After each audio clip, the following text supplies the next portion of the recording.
ಕಿಟ್ಟಿ, ಈಗ ನಿನ್ನ big boss travel ಆಯಿತು, ತುಂಬ ಜನಗಳಿಗೆ, ಯಾಕಂದರೆ ಇನ್ನೂ ಹೇಳ್ಬೇಕಾದ್ರೆ ನಮ್ಮ ತಾಯಿ ಕೂಡ ನಿನಗೆ ಫ್ಯಾನ್. ಆ ಟೈಮಲ್ಲಿ ಕಿಟ್ಟಿ ಅಂದರೆ ಒಂದು ಎಮೋಷನ್ಸ್ ಇತ್ತು, ಎಸ್ಪೆಷಲಿ ರೂರಲ್ ಏರಿಯಾ. ನಾವೇನು ಬಿ ಸಿ ಸೆಂಟರ್ ಅಂತ ಹೇಳ್ತೀವಿ, ಬಿ ಸಿ ಸೆಂಟರ್ ಅಂದರೆ ಗೊತ್ತಾಗಲ್ಲ ಯೂಶಲ್ ಜನಗಳಿಗೆ.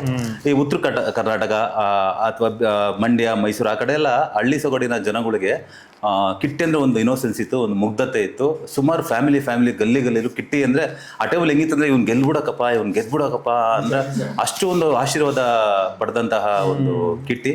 ಆಮೇಲೆ ಹೋಗ್ತಾ ಹೋಗ್ತಾ ಕೆಲವು ರಿಯಾಲಿಟಿ ಶೋ ಆದಮೇಲೆ ಸ್ವಲ್ಪ ಗ್ಯಾಪ್ ಆಯಿತು ಕಾರಣಾಂತರಗಳಿಂದ. ನಾನು ನೋಡಿದ್ದು ಕಿಟ್ಟಿಲಿ ಒಂದು ಇನ್ನೋಸೆನ್ಸ್ ಇದೆ, ಅವನಲ್ಲಿ ಒಂದು ಮುಗ್ಧತೆ ಇದೆ. ಈ ಪಾತ್ರಕ್ಕೆ ನನಗೆ ಒಂದು ಬುಡಕಟ್ಟು ಜನಾಂಗ ಅಂದರೆ ಒಂದು ಕಾಡು ಜನರ ಥರ ಬೇಕಿತ್ತು, ಆ ಫೇಸಲ್ಲಿ ಇನ್ನೋಸೆನ್ಸ್ ಬೇಕಿತ್ತು. ಹಾಗಾಗಿ ನಾನು ಕಿಟ್ಟಿನ ಆಯ್ಕೆ ಮಾಡಿಕೊಂಡೆ. ಕಿಟ್ಟಿ, ಹೀಗೆ ಹೇಳು, ಕೋರ ಪಾತ್ರ ನಿನಗೆ ಸಿಕ್ಕಿದಾಗ, ನಾನು ಡೈರೆಕ್ಷನ್ ಮಾಡ್ತೀನಿ ಅಂದಾಗ ಅಥವಾ ಮೂರ್ತಿಯನ್ನ ಪ್ರೊಡ್ಯೂಸ್ ಮಾಡ್ತೀನಿ ಅಂದಾಗ ನಿನ್ನ ಆ ಒಂದು ಕ್ಷಣ ಹೇಗಿತ್ತು? ಯಾವ ಥರ ಪ್ರಿಪರೇಷನ್ ಆಗಬೇಕು ಅಂತ ನಿನ್ನ ಒಂದು ತಲೆಯಲ್ಲಿ ಓಡ್ತಾ ಇತ್ತು? ಇಲ್ಲ, ತುಂಬ ಕರೆಕ್ಟಾಗಿ ಹೇಳಿದ್ರಿ ಸರ್. ನಾನು ರಿಯಾಲಿಟಿ ಶೋ ಅಲ್ಲಿ ಏನು ಮಾಡಿದ್ದೆ, ಇವತ್ತು ರಿಯಾಲಿಟಿ ಶೋ ಬೇರೆ, ಸಿನಿಮಾ ಬೇರೆ. ರಿಯಾಲಿಟಿ ಶೋ ಅಲ್ಲಿ ಟಾಸ್ಕು, ಅದು ಇದು, ಸೆಂಟಿಮೆಂಟು, ಕಾಮಿಡಿ, ಆಕ್ಷನ್ ಎಲ್ಲ ಪ್ರತಿಯೊಂದು ಇರುತ್ತೆ. ಬಟ್ ಸಿನಿಮಾ ಅಂತ ಬಂದು ಆಕ್ಷನ್ ಕಟ್ಟಿ ಹೇಳಬೇಕು ಅಂತ ಬಂದಾಗ ಫಸ್ಟ್ ನೀವು ಸಿಕ್ಕಿದ್ದು ತುಂಬ ಖುಷಿ ಆಯ್ತು ನನಗೆ.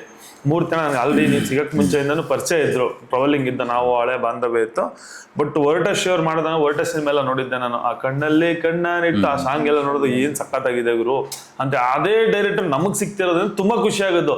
ನಾನೆಲ್ಲ ವರ್ಟ ಇದೆ, ನಾನ್ ಮೇಲೆ ಒಂಥರ ಅನಸಿನ್ ತರ ಇರ್ತಾರೆ ಅನ್ಕೊಂಡು, ನೀವು ನೋಡಿದ್ರೆ ಈ ರೇಂಜ್ ಇದ್ದೀರಾ, 6 ಅಡಿ ಕಟ್ಔಟ್ ಇದ್ದಂಗೆ ಇದ್ದೀರ. ಅವರು ರಾಕ್ಷಸ ಅಂತಾರೆ, ಇನ್ನು ಏನೇನ್ ಟೈಟ್ಲ್ ಕೊಡ್ತಾರೆ ಕೊಡಿ, ನೋಡಿ ಪ್ರೇಕ್ಷಕರೆಲ್ಲ ಏನೇನ್ ಟೈಟ್ಲ್ ಕೊಡ್ಲಿ. ಅವ್ರು ಮಾತ್ರ ಸೆಟ್ಟಲ್ಲಿ ಏನ್ ಬೇಕಾದ್ರು ಮಾಡ್ಬೋದು, ನಾವು ಪಾಟ್ಲೆ ಕಾಲು ಇಳಿಬೇಕಲ್ಲ ಅಪ್ಪಾಜಿ, ಹಂಗ ಅನ್ಕೊಂಡಿದ್ದೆ. ಬಟ್ ನೀವು ವೈಟ್ ಪರ್ಸನಾಲಿಟಿಗೆ ಏನ್ ತರ ಇದ್ದೀರಾ ಅದೇ ತರ ಮೈಂಡ್ ಅಷ್ಟೇ ಸ್ಟ್ರಾಂಗ್ ಇದೆ, ಅಷ್ಟೇ ವರ್ಕ್ ಮಾಡಿಸ್ತೀರಾ, ಹಾರ್ಡ್ ವರ್ಕ್ ಮಾಡಿಸ್ತೀರಾ.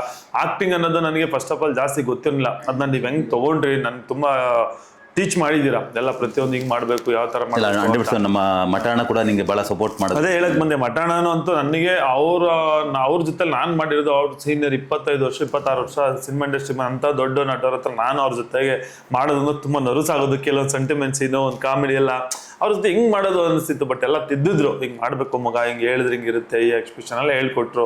ಅದನ್ನ ನೀವು ಜೊತೆಗೆ ತುಂಬಾ ಗೈಡ್ ಮಾಡಿದ್ರಿ. ಇಲ್ಲಿಂದ ಶೂಟಿಂಗ್ ಹೋಗಿ ಬಿಫೋರೇ ಕಳ್ಸಿದ್ರಿ ನೀವು ನನಗೆ. ಸೊ ಕೋರಾ ಸಿನಿಮಾ ಆದ ನಂತರ ಏನ್ ಬದಲಾವಣೆ ಮಾಡ್ಕೊಬೇಕು ಅಂತ ನಿನಗನ್ಸ್ತು? ಏನು ನಾನು ಇಂಪ್ರೂವ್ಮೆಂಟ್ ಮಾಡ್ಕೊಬೇಕು ಅಂತ ನಿನಗನ್ಸ್ತು? ಕೋರಾ ಸಿನಿಮಾ ಎಷ್ಟು ಎಕ್ಸ್ಪೀರಿಯನ್ಸ್ ಕೊಡ್ತು ನಿನಗೆ? ಕೋರಾ ಡಬ್ಬಿಂಗು ಮತ್ತೆ ಇದು ಸಿನಿಮಾ ಎಲ್ಲ ಆದ್ಮೇಲೆ ನೆಕ್ಸ್ಟ್ ಸಿನಿಮಾಗೆ ಬೇರೆ ಲೆವೆಲ್ಗೆ ಆಕ್ಟಿಂಗು ಮತ್ತೆ ಒಂದು ಡ್ಯಾನ್ಸ್ ಆಗಿರ್ಬೋದು, ಸ್ಟಂಟ್ಸ್ ಎಲ್ಲ ತೋರಿಸ್ಬೇಕಂದ್ರೆ ತುಂಬಾ ಚಟ ಮತ್ತೆ ಒಂದು ಕಾನ್ಫಿಡೆನ್ಸ್ ಇದೆ. ಬಟ್ ನೆಕ್ಸ್ಟ್ ಸಿನಿಮಾ ಚಟ ಬೇಡ, ಹಠ ಇರುತ್ತೆ. ಚಟ ಅಂದ್ರೆ ಅದೇ ನಮ್ಮ ಲ್ಯಾಂಗ್ವೇಜ್ ಅಲ್ಲಿ ಚಟ ಅಂದ್ರೆ ಎಲ್ಲ ಕಂಟಿನ್ಯೂಟಿ ಇರುತ್ತೆ. ಅದನ್ನ ಮಾಡ್ಬೇಕಂತ ತುಂಬಾ ಇದೆ. ಮತ್ತೆ ಈಗ ಪ್ರಾಕ್ಟೀಸ್ ಸ್ಟಂಟ್ಸ್ ಎಲ್ಲ ತುಂಬಾ ಪ್ರಾಕ್ಟೀಸ್ ಮಾಡ್ತಾ ಇದೀನಿ ಇವಾಗ ಪ್ರೆಸೆಂಟ್. 180 360 ಮಾಡ್ಬೇಕಂತ ತುಂಬಾ ಆಸೆ ಇದೆ. ಸ್ಟಂಟ್ಸ್ ಈಗ ಮಾಡಿರೋದ್ರಲ್ಲಿ ನೆಕ್ಸ್ಟ್ ಕಾಂಪಿಟೇಷನ್ ತುಂಬಾ ಹೀರೋಗಳು ಬರ್ತಿದ್ರೆ, ತುಂಬಾ ಆರ್ಟಿಸ್ಟ್ಗಳು ಇರೋದ್ರಿಂದ ನಾವು ಅದ್ರಲ್ಲಿ ಏನೋ ಒಂದು ಸ್ಪೆಷಲ್ ಇರ್ಬೇಕು ಅನ್ನೋದೇ ನನ್ನ ಆಸೆ ಇರೋದು. ಇಲ್ಲ, ಖಂಡಿತ ಕಿಟ್ಟಿ, ನಿನ್ನ ಆಕ್ಷನ್ ಸ್ವತಃ ಒಬ್ಬ ಡೈರೆಕ್ಟರ್ ಅಂತ ತೆಗೆದಾಕ್ಬಿಟ್ರೆ ಒಬ್ಬ ಆಡಿಯನ್ಸ್ ಆಗಿ ನನಗೂ ಮೈ ಜುಮ್ ಅನ್ನತ್ತೆ ಕೆಲವೊಂದು ಪೋರ್ಷನ್ಸ್ಗಳಲ್ಲಿ. ಯಾಕಂದ್ರೆ it's not simple, without rope without bed ಮಾಡೋದು. ಹೀರೋಗಳು ತುಂಬಾ ಎಣಿಕೆ ಅಂತ ಅನ್ಕೊಂಡಿದ್ದೀನಿ ಕನ್ನಡದಲ್ಲಿ. ಖಂಡಿತ ಆ ಸಾಲಲ್ಲಿ ನೀನು ಬಂದು ನಿಂತ್ಕೊಂತೀಯ. ಖಂಡಿತ ನಿನಗೆ ಕೋರಾ ಸಿನಿಮಾ ಒಂದು ಒಳ್ಳೆ ಬ್ರೇಕ್ ಕೊಡ್ಲಿ ಅಂತ